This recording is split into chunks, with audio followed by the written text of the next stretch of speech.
guys, welcome back to our channel.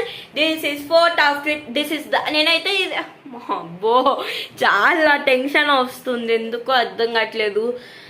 చెమట ఎక్కువ వస్తుంది చల్లగాని. ఇదైతే నేను డీమార్ట్లో అయితే తీసుకున్నాను గాయస్, 300 పడింది. దీనికైతే ఆగండి ఒక్క నిమిషం చూపిస్తాను.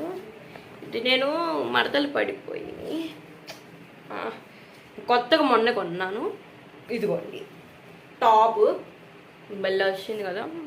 ఇది ఒక మెరూన్ ఒక క్రీమ్ కలర్లో అయితే వస్తుంది. సూపర్ అంటే సూపర్ గా 300. దీనికి ప్యాంట్ వచ్చింది. ఇది నేను ఇప్పుడు వేసుకున్నాను. ప్యాంట్స్ వాషింగ్లో ఉంటే నేను చూపించలేకపోతున్నాను. నేను తర్వాత అయితే చూపిస్తాను. అది కూడా 300. ఇది బల్ల నచ్చింది కదా. Top just top guys. ఓకేనా గాయస్, బాయ్. ఇష్కి ఆల్ ఏంటి అప్పుడు ఎష్కి కావాలని చెప్పేస్తున్నాను అనుకోకండి. నేను చెప్పినట్టు చేయండి. Okay bye.